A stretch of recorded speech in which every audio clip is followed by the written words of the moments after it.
Welcome, folks. This right here, right now, is the joy of being a live stream. Welcome, everyone. Good to see you as folks are trickling in. Welcome. Cheers, Frank from Germany. Good to see you. Let's see. We have Nate on the line, too. Nate, where are you joining us from? Glad you're here. And let's see here. Lewis, good to see you. From Sheffield, UK. As always, lovely to have you here. Landon, thank you for joining us here. Good to see you here from New Hampshire. You just had a recent primary. I was going to say congratulations. I don't know. Thanks for all the work you did. I'm glad you were able to, be part of that. Welcome, folks. As folks are trickling in, it's lovely to see folks as we are beginning to appear. Folks, I have good news today. As you may know, this is the joy of being a live stream. Come to you live from Brooklyn, New York. And if you're watching this anywhere else, just make sure to go over here if you want to be part of this conversation. Is good news. We're going to be meditating today, which has been a while.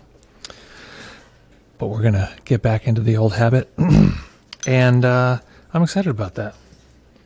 I'm most excited about finding the striker to this bell. The ever-present missing striker. We'll use this sucker. West Virginia. Nate, welcome. Glad you're joining us. Lots of work, great stuff. Glad you're here. So, folks, we're going to continue our meditation series. Let me check what we're doing today. Look at the old listy doodle here. Okay, we're going to be continuing. Down. Okay, great. We're going to be continuing our process looking at the experience of new data as it arises in our sense experience. We already had Nate posted a question. We'll get to that towards the end or after the meditation. And then we have a lovely guest with us today. The very special, very lovely Raquel will be joining us.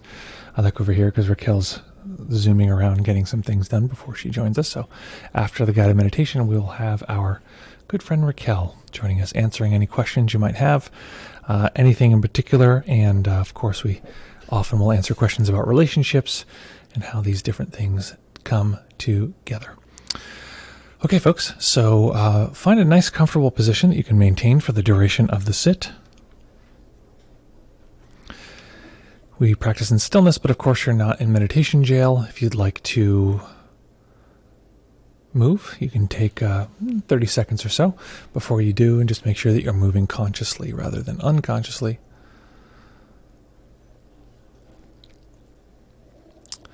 And we will begin in just a moment.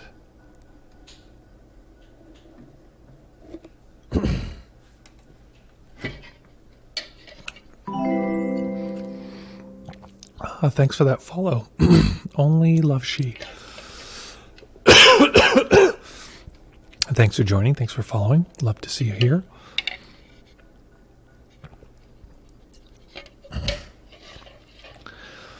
So we'll be beginning in just a moment. Hello. We're going to be about to begin our meditation. It's going to be about 25 minutes of practice. If you've never practiced that long, don't worry. I'm sure you can do it. Just finding a nice, comfortable position you can maintain for the duration of the sit, and then we'll do Q&A after that. So let's begin.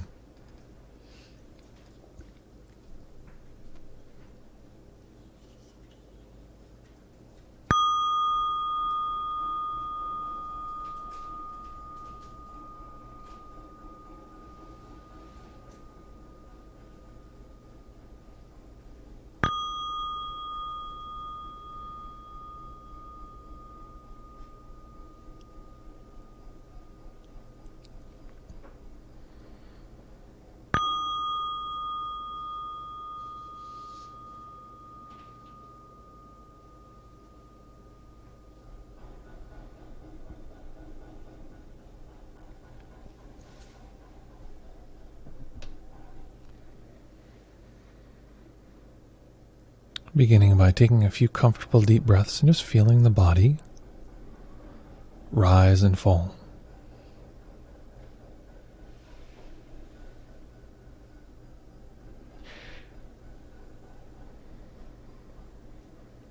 We'll begin by sweeping through the body to be sure we're not holding any undue tension.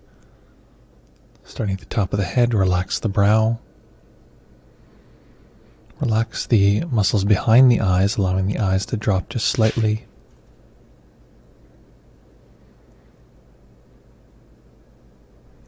Allowing the face to go smooth. Relaxing the back of the tongue and allowing the jaw to go slack. No need to hold it closed.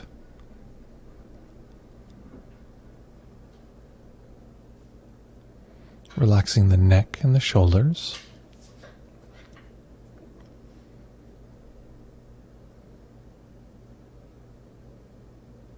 The upper arms, elbows, forearms,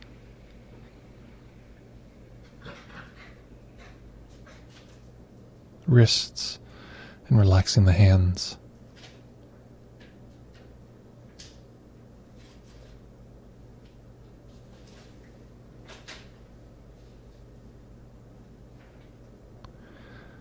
Letting go of any attempt to control the breathing of the body, just letting the body breathe as it will.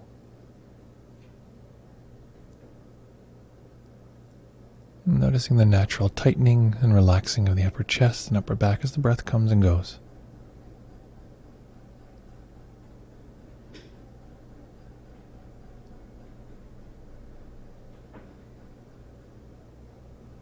Notice this same natural tightening and relaxing in the belly.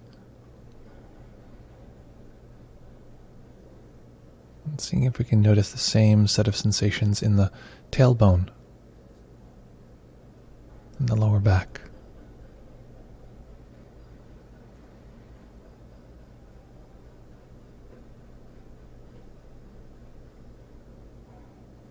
And relaxing the lower back enough that it allows the hips to release just slightly.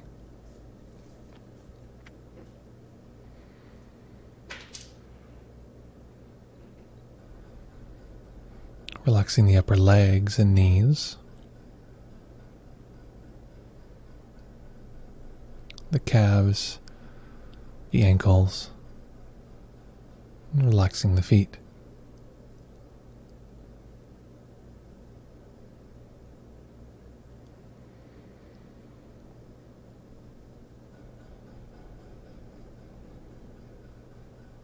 And then tuning into relaxation throughout the entire body.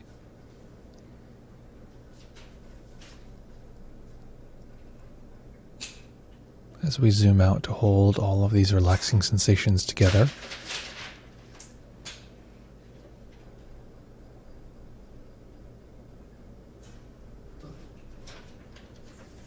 Noticing that we can detect the new quality of these sensations.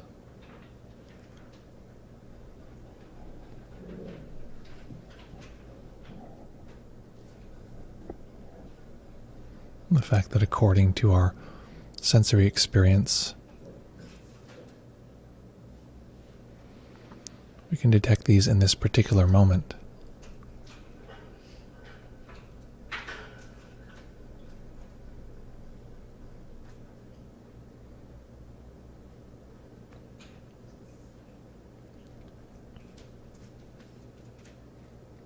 So feeling all rest sensations together.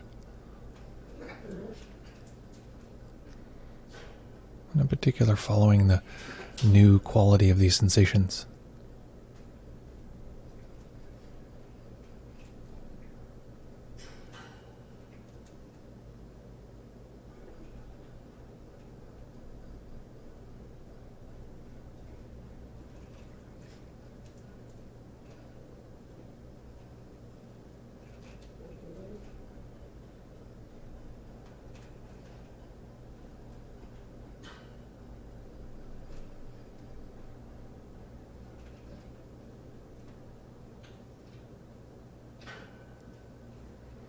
And among these restful sensations, just bringing up a bit of clarity around the breath sensations, not shrinking down to those sensations, just letting them be known among all of these restless sensations.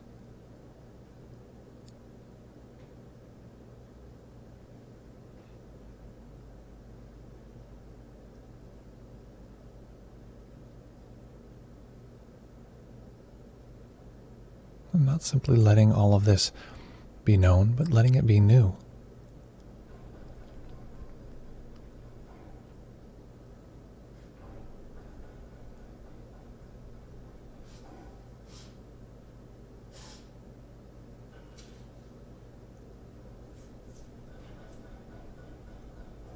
Letting go of that part of the mind that tells us we've experienced this before, this particular set of sensations in this particular moment.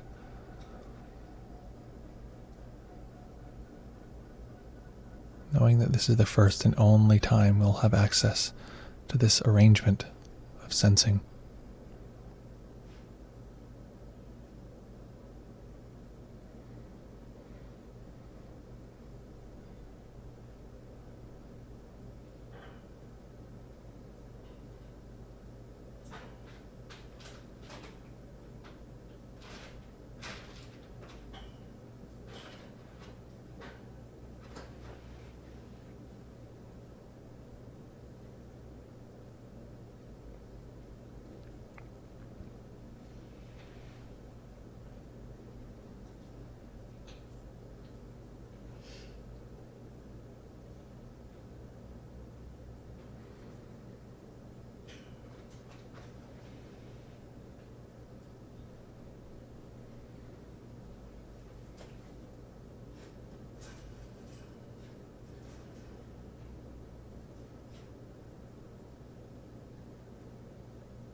Knowing that distractions will occur.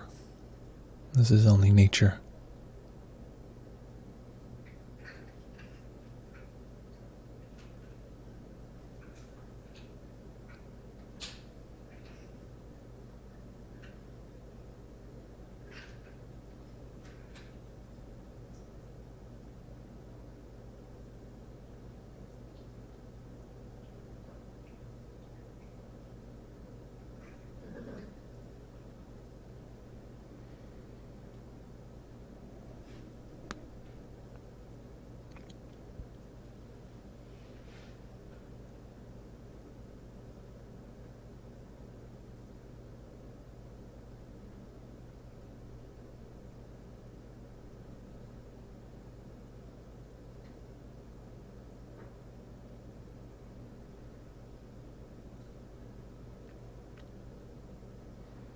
If our awareness grows and includes other sensations, that's fine. Just being sure that the detail of the breath is balanced with this larger awareness of other data.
that we don't have to have perfect, ongoing, consistent concentration just for this one moment.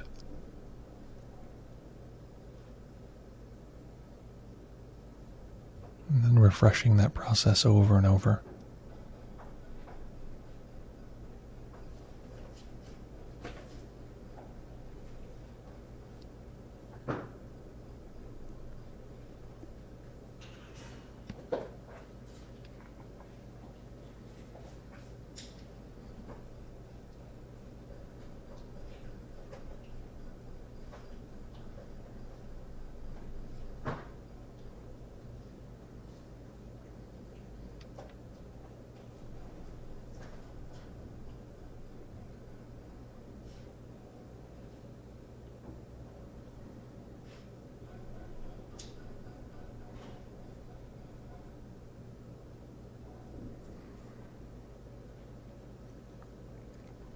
And now we're going to make a slight transition.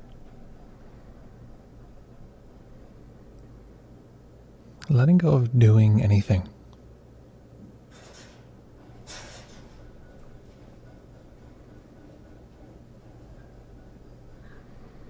Letting go of needing anything to be different. Letting go of even meditating.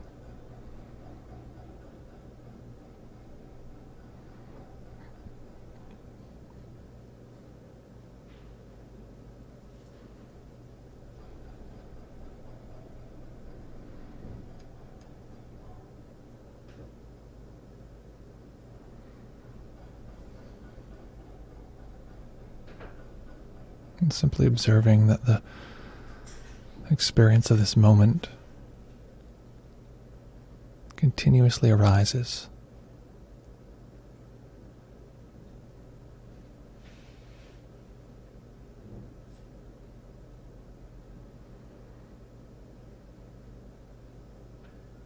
This ongoing wave.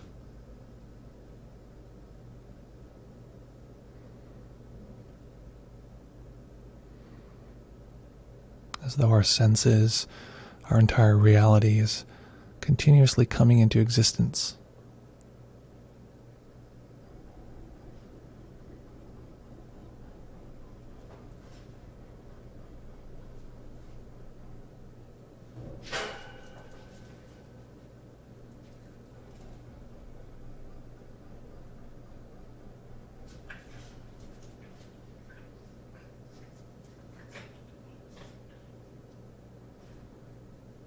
Over and over and over again.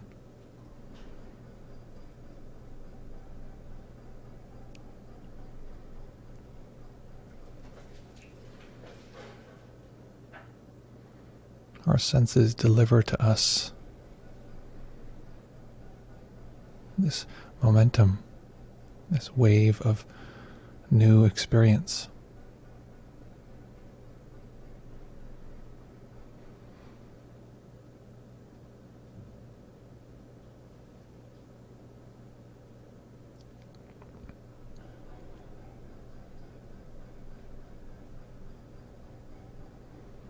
So we're tracking the new quality of our experience, but not just this one instantaneous moment.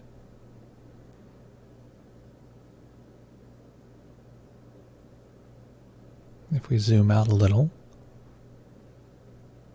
it's as though we can experience all of our raw sense data appearing,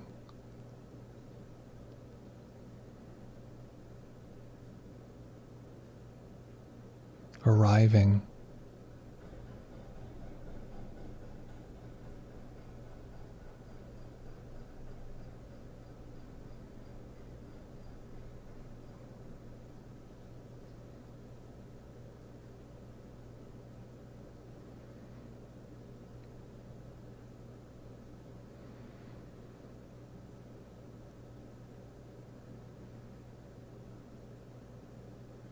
so if the present moment is the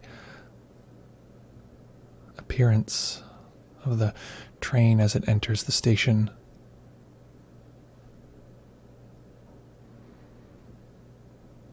we're allowing our periphery to pick up the signals that it's about to enter, about to appear.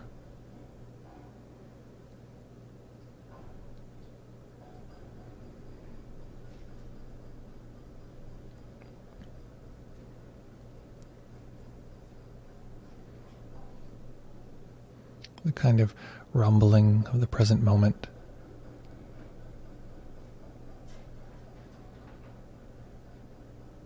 As it arrives.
Expanding the range of this new moment rather than this one instant, the few instances that are leading up to it.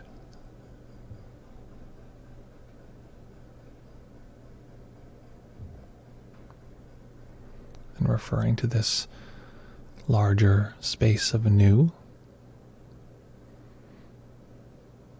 just labeling this coming into being as new.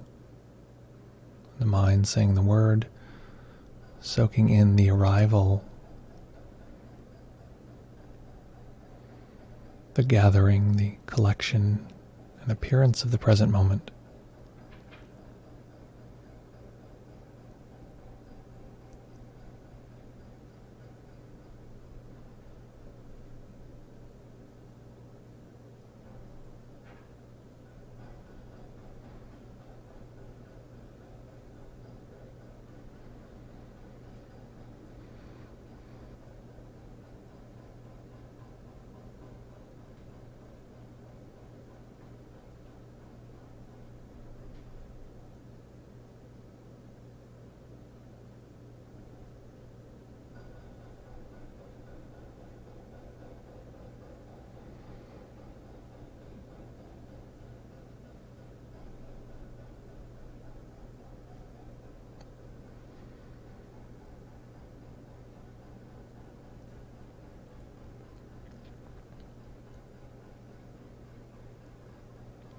Distractions inevitably arise. And when we notice this, we typically arrive back at the moment of appearance, back at the fully arisen sensory experience. That's fine, simply opening that up.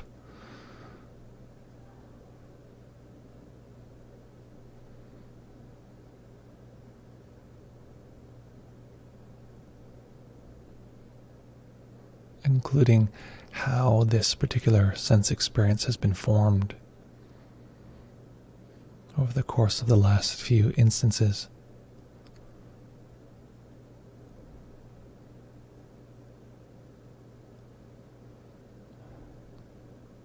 It's almost as though we're looking into the past, except our sensory capability, our sensing skill, has its own very short 1 or 2 second memory of senses that just occurred an instant ago.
over and over again, this moment appears.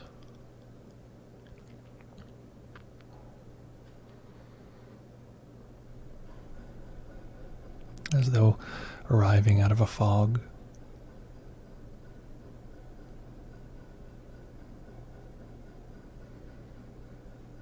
So we're simply sensitizing ourselves to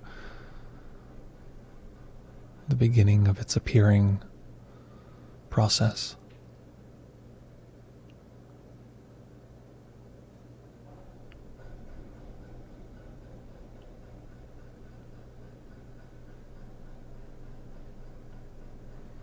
Being sure we're not overdoing, over-efforting.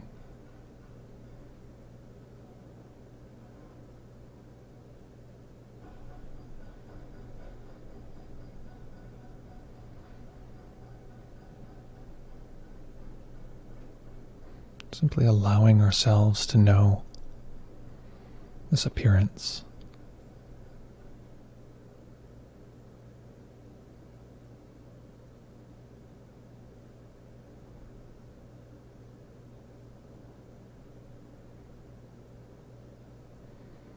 And allowing a tiny bit of light to enter the eyes. Eventually allowing them to rest on one point as they fully open. Noticing that this crisp visual experience formed out of the darkness. And that this visual experience is formed out of the previous.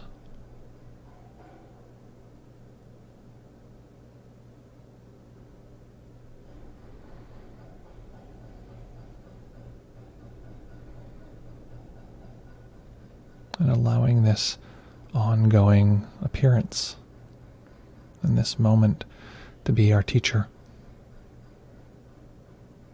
And to show us how we can bring this practice into every aspect of our life.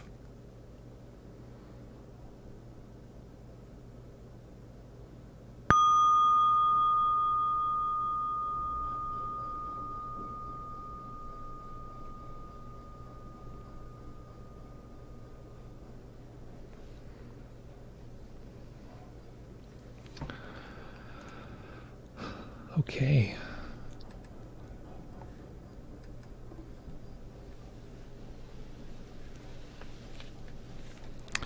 So making any adjustments you need to allow the body to be comfortable.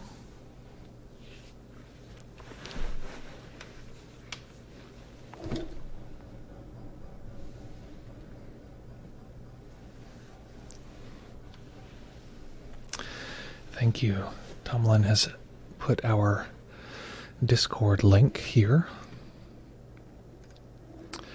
So a couple things that are on our Discord. One is if you'd like to give a report with your voice, which can often be really helpful for getting clarity. It's often hard to necessarily do that through writing. There's also, you can jump in there. You'll have to jump into our voice waiting room where you can place yourself, and then I'll drag you on into our questions and reports area. Or if you'd like to throw in a question for stream, you can either put it here in the chat, or if you'd like, you can put it in the questions for stream part of the Discord, and you can always put a question there, even if we are not streaming. So there's always a chance to throw your questions in there. Excellent. So, folks, what was that like? What happened? And what do you like now? It's funny because I always ask it in that way. What happened? What do you like? And what was it like? And what do you like now? And I always am curious if anyone would actually answer literally. Okay, what it was like, what happened in that meditation, and what you're like now. One day I think someone's going to answer. Okay. I'm going to ask the question, what was that like now? Excellent. Okay, folks, so we should be joined any moment here by Raquel. Let me peek. Oh, look who it is, sneaking in.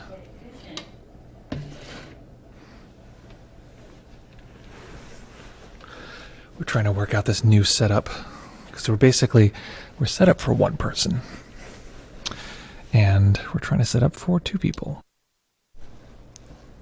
Let's see here. Where is our setup? Okay. I am not Yeah. visible.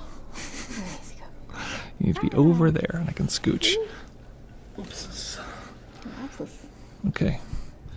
We're doing a makeshift thing where Raquel has her own microphone. Eventually, we're actually going to get a setup where this is actually doable. But okay, Raquel, let's give a I'll little. just be very close. Yeah, just give a sound check there. Hello, hello. Wait, you're number one. Okay, you're on one. Wait, one's over here. Okay, go ahead. Can you hear me? Check, check. Can you hear me? Okay, great. So it seems like we can hear each other together. So as per usual, let us know what's going on. We can answer questions now, or we can answer questions if you have them, or we can just talk about something else. So pop some questions up. We'll answer those. Only Love She says, hello, I am Chinese. Welcome to the stream. I'm curious where you're located. Are you located in China or are you located somewhere else? Wherever you are, it's nice to have you here. Hopefully you're safe and sound wherever you are. Let's see. So let us know where you're coming in if you're still here on the stream. And let's see. Going back here. Oh, we had a question earlier that we'll jump into. And trying to rearrange because my knee is going crazy. Oh no! Oh no! My knee! My knees! My knees! Raquel and I could just make noises. We could just talk from a, we could just banter and weird sounds all day long. It's pretty much our life. Yeah, pretty much. We just sit at home. We're like, my knees!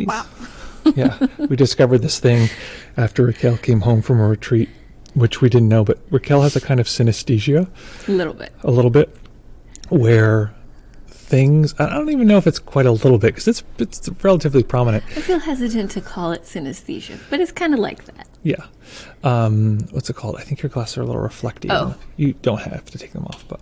Now you'll just have to read to me. I'll read to you. So we discovered that going to this retreat unlocked Raquel's inner monologue, which is basically when things move, she hears like a audio soundtrack that goes along with it.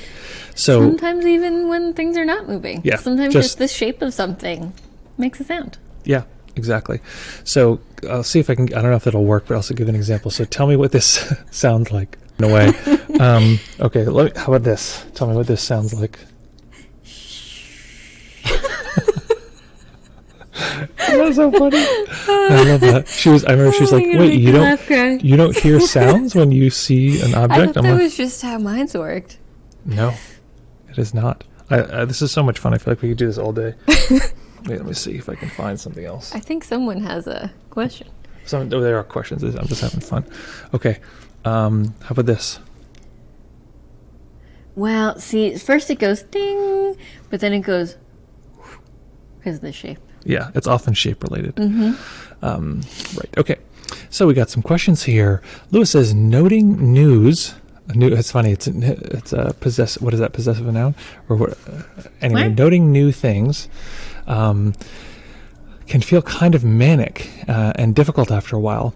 And the transition of doing nothing to doing nothing was really a pleasant contrast. Kept meditating past the bell till now because it was so nice. Yeah, I think partially what can happen when we're noting new, especially what we're doing today, because it seems a little, I don't want to say conceptual, but we're sort of using awareness to dip into some area that we don't have direct contact with. And typically when we observe something, we want it to be right at the front. We want to know. The mind wants to know. Whereas we're sort of observing the sort of coming into existence of our sensory experience. And it can feel very confusing at first. And you were mentioning that noticing new can feel very manic. Well, that's not uncommon, because it can feel like there's so many new things occurring. So if that's happening, you can actually slow down the sort of what you're referring to as new, and you can include a kind of bigger lump of material. So maybe 10 new things. You can just say new to label all of them. Another way to work with that can be like starting to notice what flavor unifies all of the new experiences. Like, I don't know if you've ever worked with noting gone, but there's sort of a unitary flavor that all the gons have, no matter what object is disappearing. And a similar thing can happen with new, where there's a unifying flavor that no matter what the object is that's arising, there's this similar quality across all of those objects. And that can help with some of that, like, oh God, I'm like chasing a bajillion objects, just to be like, oh, it's actually this continuous flavor of new, which sometimes is accessible and sometimes is not. It can be something to experiment with if it's feeling a little frantic. Yeah. Yeah. Yeah. Yes. Yeah. Okay, Nate says, interesting to note new, the note new of things that are continuous, like the sound of the fridge. Yeah, and it's this great thing that at the beginning, when people start meditating, in a way you don't want to like break the news to them that, like, you know, all these things that you thought were continuous and present are actually, you know, fractured pieces of sense data that your mind is assembling in order to make you not go psychotic and lose your position in reality. We sort of skip that material at the beginning, but we, from a sensorial perspective, if something is new, or if we read it as new, it's the same thing. They're not actually different. So if we say, like, oh, a sound has entered, you know, a sound just occurred, like we're listening for something new and we hear that. Well, if this was just continuously going, but I never noticed it, I was paying attention to something else, and suddenly the mind notices it, from the first person perceptual perspective, it is the same exact experience. So that just noticing versus as compared with the just arising. Exactly. And actually all there is just noticing. Right. It's not like it literally happened. Like, there is a difference between those two. It actually is only when the system notices it is it real to the, you know, perceptual system. That's not to say that physical reality doesn't exist. People can kind of go in that direction. Ruh-roh. Yeah, ruh-roh.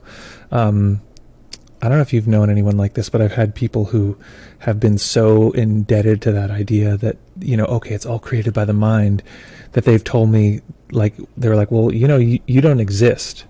You're a figment of my imagination. And I was like, thanks, bro. yeah, sure, dude. This is, I mean... Thanks for honoring my internal life. Yeah, exactly. Gee. I mean, I feel bad, but I don't want to, like, you know, cast, what is it, aspersions. You know, this person this person later on became like a flat earther, and, you know, I feel like there's a psychological study in there. Yeah, like there's probably certain personality traits that make people more interested in or susceptible to certain ways of It's really thinking. funny because this person's very intelligent and very, like, especially, and they're spiritually developed. Like, they arrived at it more spontaneously, less through sort of like the rigor of, you know, lots of practice, but they have a lot of depth, and yet... I'm remembering the point of why we were talking about this. I'm not. We were saying that in practice, we were talking about this principle that, like, what we're paying attention to is just what we can sense. Yes. Like, it doesn't really matter Right. what's, like... It does matter what's real, but for the purposes of our meditation, that's not the question that we're interested in. The question we're interested in is what is happening in perception. Yeah, way to reel it back in. Very good, honey. And what matters is what's happening in perception. Anyway, I was going to say something else, but that's good for now. Okay. Oh, we have a new person joining us here. Wait, something my ancestors. Ached by my ached. I always read two words together, so it's ached by my ancestors. A could be. A could be me ancestors. Oh, it could be me ancestors. Welcome to the chat. Okay. Lewis says, oh, yes, I know what you mean about gone. I will try to look out for that with new. Thanks. Yay. Yeah, and just to sort of sew it together, when we're talking about passing, we're talking right now about the formation of reality out of nothing. It sort of comes out of nothing and then it drops away and sort of dies. And the Gone series is based on that sort of collapsing. What you start to realize over time is it's the same process. It feels like arising because consciousness is so crisp. And if we start to really know passing and start to recognize, oh, wait a minute, this thing arises actually out of nothing in the same way that it sort of dies back into nothing, it starts to be this process where actually arising and passing are one thing. So that's something to consider. Nate says, all there is just noticing. Yeah, that's the general idea. And I realize, Nate, you had a question from before, so I just want to get to a Chadmi... a Chadby, me ancestors. This is okay. Yeah, we're just kidding.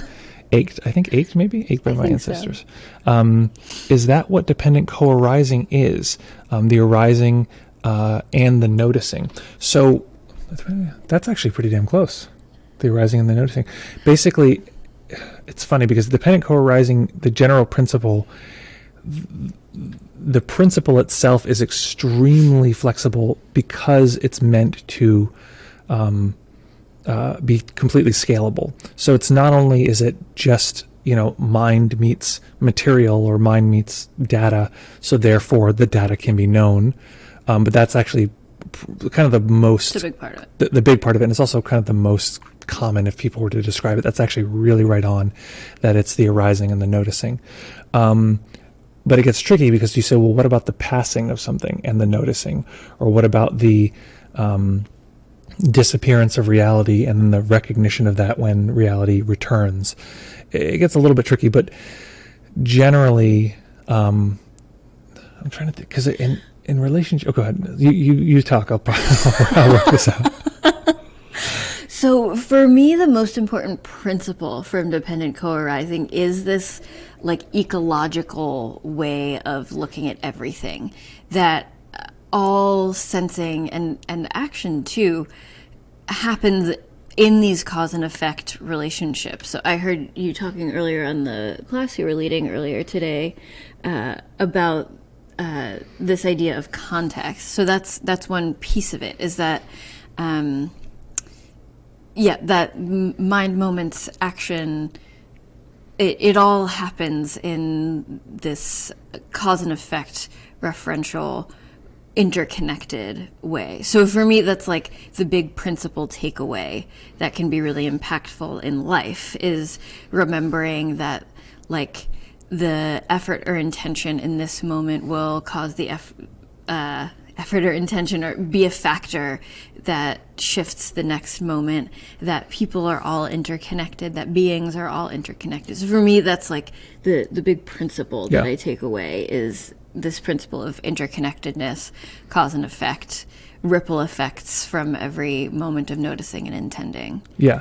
So basically, to put a finer point on what you were saying, from a instantaneous moment by moment perceptual perspective, exactly. That's a perfect example of what dependent co-arising is the sense data and the knowing of that sense data. And the knowing cannot occur without something that is known, and the sense data effectively isn't in our system or isn't registered without the knowing.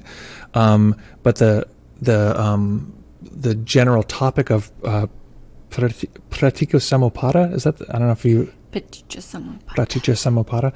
Anyway, my pronunciation is what it is. Also includes rebirth and literal, the idea that a human is reborn in another lifetime. I don't have any personal evidence to that fact, but a lot of people believe that that's their experience or the truth. But what it does do is actually you can use the logic of that rebirthing process to contextualize our current moment experience. So the idea of rebirth is that you're reborn into a new life out of all of the sort of karma from the previous life, all the things you did, and that will shape that life, and then what you do in that life will shape the next one. Well, if you look at that just in terms of our present moment experience, like this life, this moment was born out of all the cause and effect experiences that led up to it. And this current moment, however we handle it in this moment, will shape and create the previous life that is the next moment. So the idea itself is meant to be fully scalable. So it can go down to that instantaneous moment by moment thing. It can go down to our interpersonal thing. It can go down to lives after we live, of which I don't have personal experience, but hey, I'm not going to say it's not the case. And for me, there's something really hopeful about this way of thinking, because there is a reminder in there for me that if there is the possibility to bring mindfulness or any skillful quality in this moment, just for one moment, then that will have a ripple effect moving forward. So I feel like it can give a lot of hope or salience or importance to just in this moment seeing what skillful qualities can be brought to bear, and like really pointing out that matters. Yeah. And a lot of people, many people in our society suffer from hopelessness, and that hopelessness can't really survive. Not in terms of hope, because hope is actually, I find sometimes is actually just as much of a sort of cluster bomb as hopelessness is, but this idea that, or the recognition that we can actually relate to this particular current moment from a position that is not hopeless. And part of that is just to observe, hey, there is a hopeless mind state happening right now. And just the knowing of that gets us out of the vortex of its logic. Because the helpless mind state is, its logic basically spins and spins until we're just suicidal. Like, what's the point? So knowing that is occurring is actually a way to step out of that, to actually break the chain, the sort of endless chain of samsara, the sort of stream of suffering, so to speak. Ached by my ancestors is Brandon from the Shinsight class. Welcome. Oh, hi. Okay, so Nate wants to know what was the sound of reeling in? I went like this earlier. Oh, you went like this? Yeah. Okay, what's that sound? Sometimes it's just totally onomatopoetic. Yeah, you know most what I mean? of the time. It's just like, oh yeah, that is kind of what that sounds like. But when it starts to get to like the dishes, like it's like, oh, 3 dishes stacked up on top of each other. Exactly. Okay. Moving along. Isn't passing just negative arising? It's funny because I wouldn't even necessarily call it negative arising, right? Yeah, so I feel like there are that's two different flavors of impermanence that point to emptiness source. Oh yeah. I don't know if that answers your question. Oh, okay. I thought that you were actually saying something different. Oh.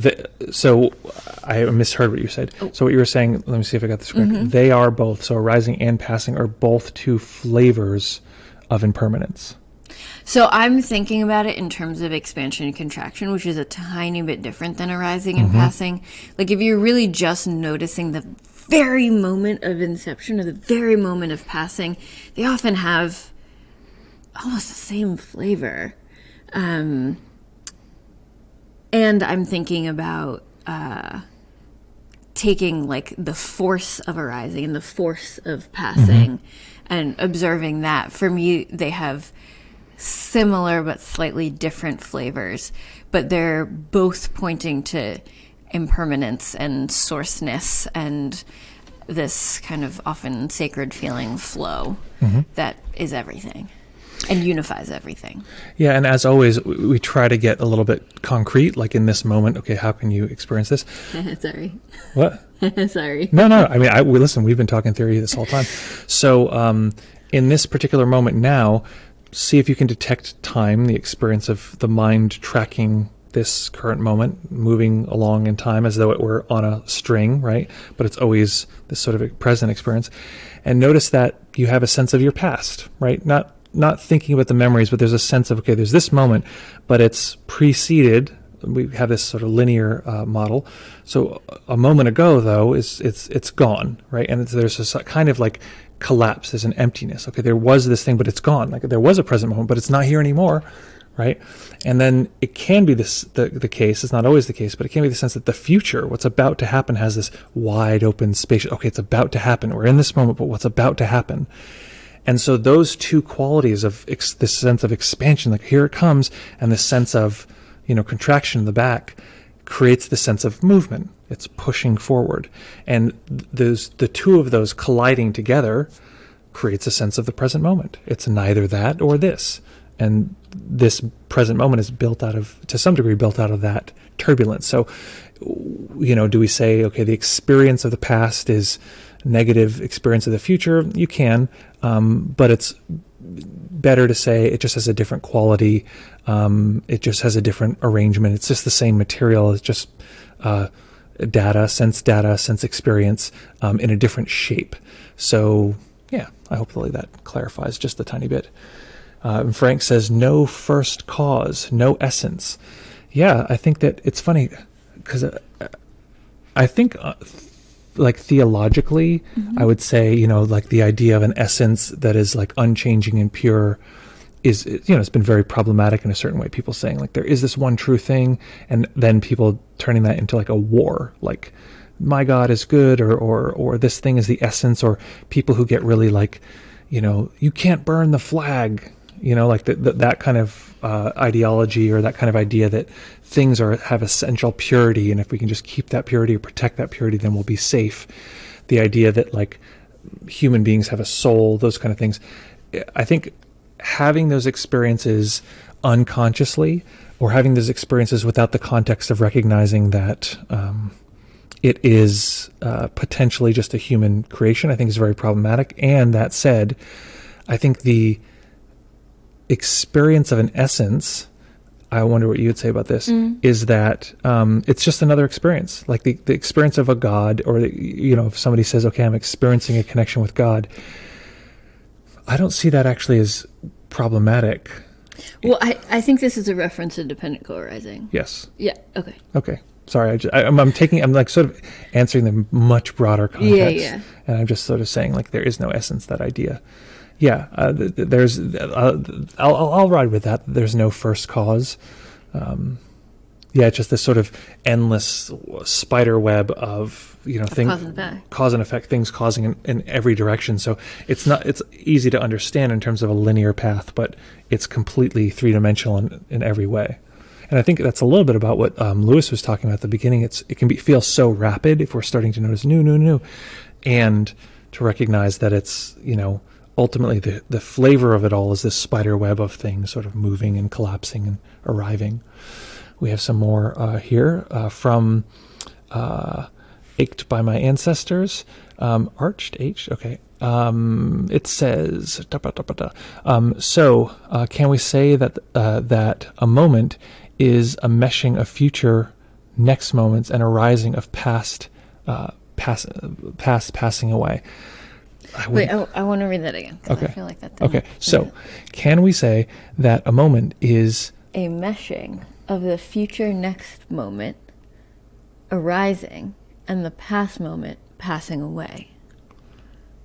I feel like I wouldn't want to make such a declaration because I feel like it's, you know what I mean? I feel like you could say that. Definitely. I mean, so there is sometimes this quality of like arising and passing at the same time. Like as things are arising, they're passing, which I think points to what you're talking about.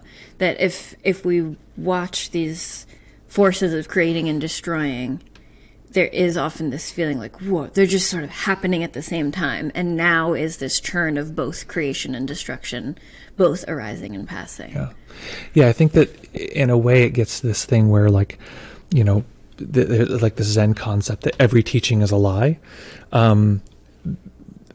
At first you have to say there is arising, there is passing, there is arising and passing. These are sort of distinct things. And then I think that at a certain point, they're just sort of. It sucks because we break down to such like simple words like energy, and they're flow, force. They're just different. I like the idea that it's just sort of forces that feel contradictory, but they depend on each other. Expansion. The only way we can detect expansion is because of some contraction around it.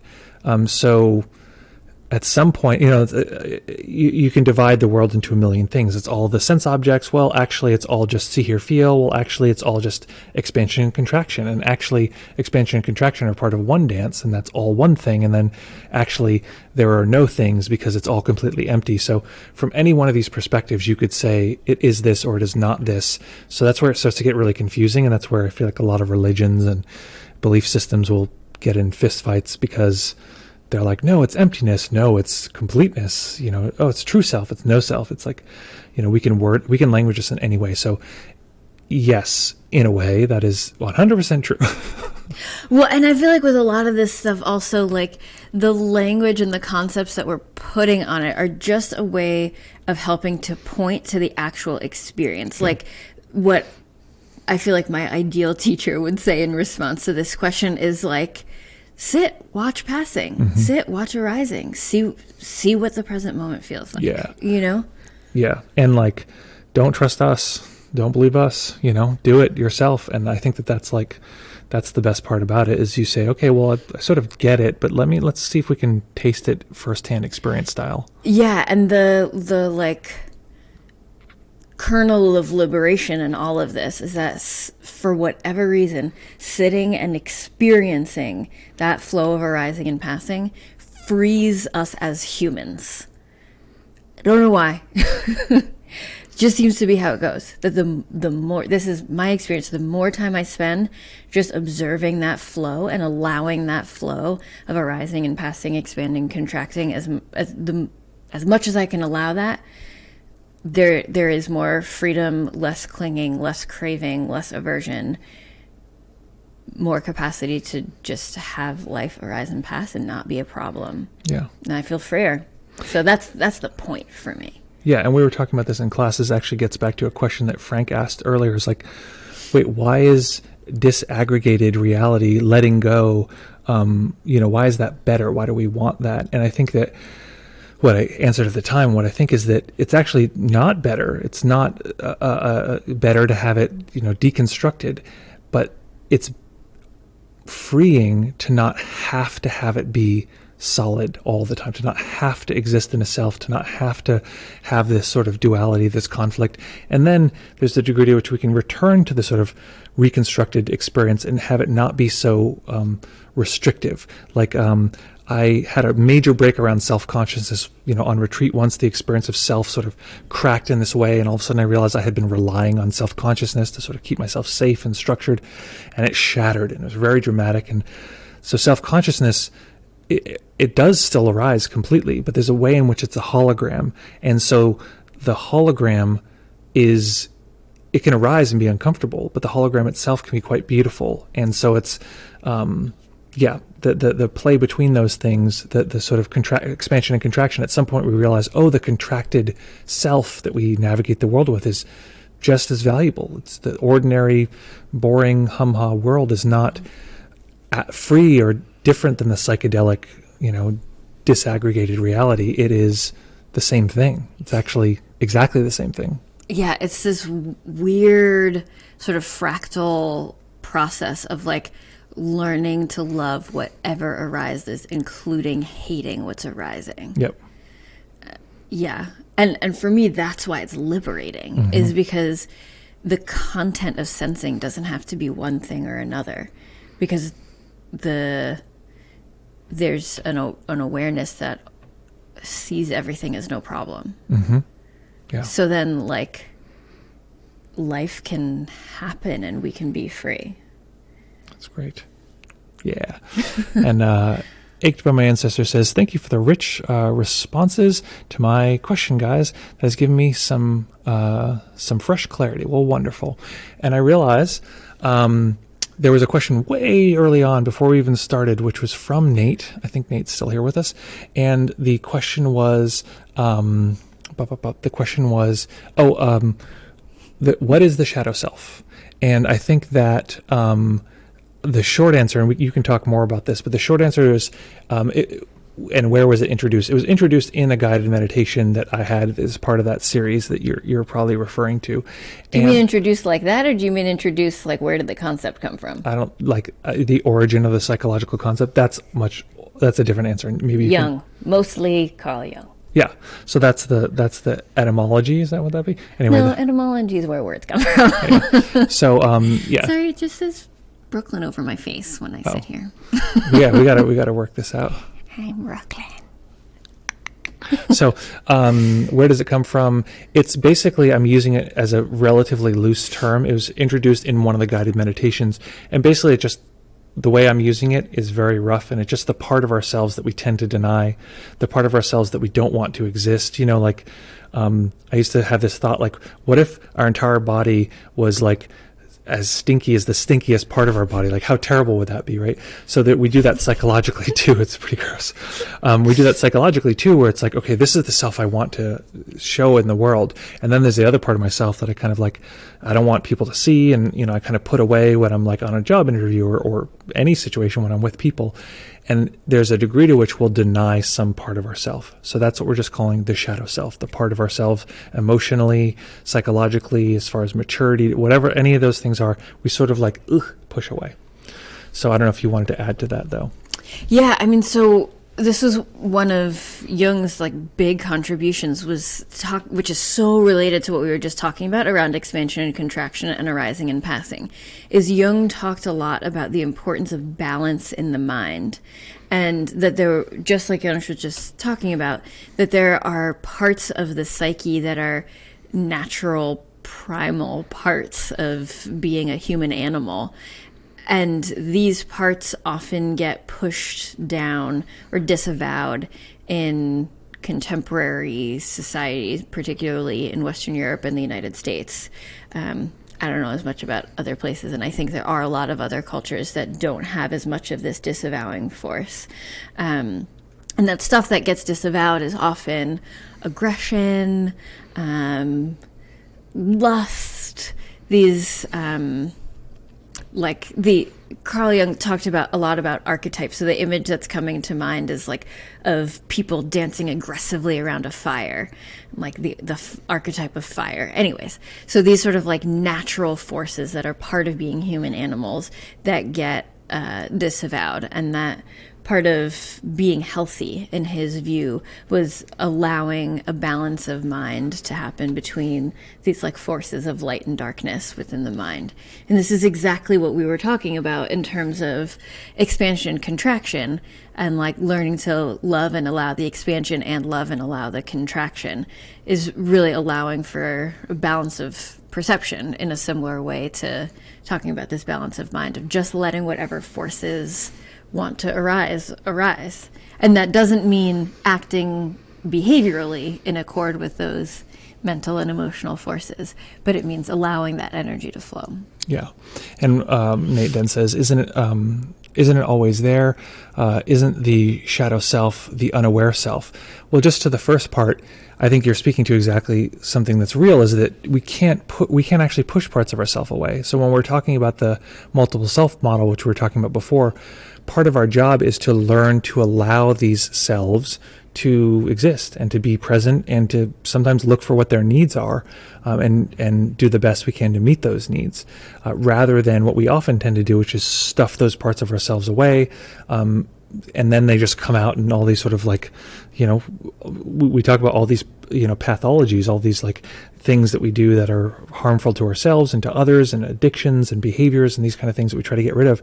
Often those are expressions of these selves that are pushed away. And you're exactly right. They are effectively always there. And if we don't respect them, if we do actually just try to hide them, bury them, they come out. And I think that that's a lot of what you see with around people's sexuality. They'll sort of like bury certain things. And, this is the kind of like classic, not to say this is universal, but you hear this story many times where it's about some like pastor who's like, homosexuality is an evil and must be burned. And then the newspaper clipping comes out. It's like they're smoking crystal meth in like a sex house. It's like, whoa, that's a, like you really, like that really was pretty far down the line of like being, or this person is like sexually assaulting people or something. It's like, there's a difference between like, okay, I'm a gay person and I navigate the world, to like this extreme thing. So that person, my guess would be, I can't really no, but That's they were, imaginary. let's imagine.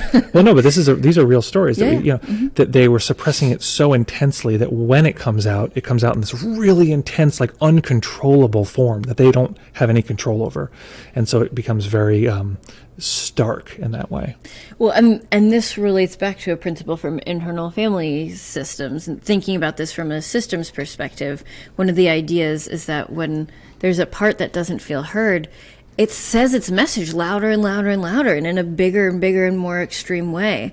That often if there's a part of us that scares us, really the best way to relate to it is just to listen to what it has to say.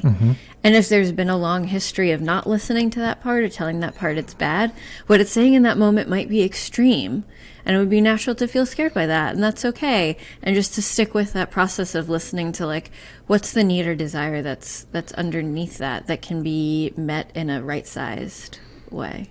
Yeah.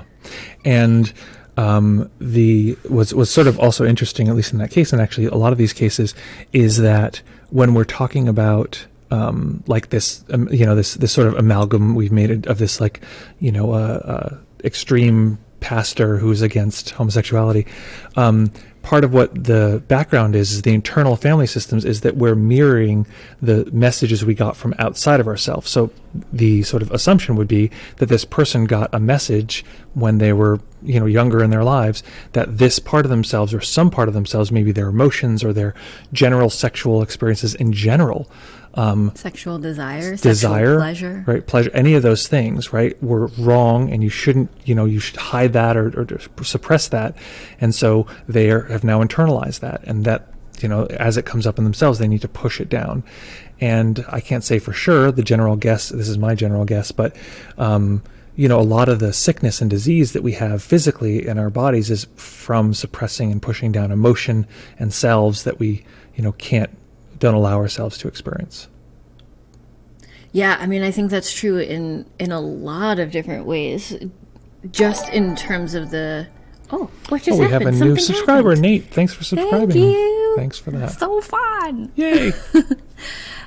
So I think we can see the physical impact just in terms of the amount of energy and, like, the physical toll that it takes, and, like, inflammation and stuff like that of pushing down or not allowing certain emotions or certain parts, and all of these behaviors or lack of certain behaviors that cause really serious health problems, some of the leading causes of death, that are often mired in conflict between selves. Like, heart disease is such a huge cause of death in the United States.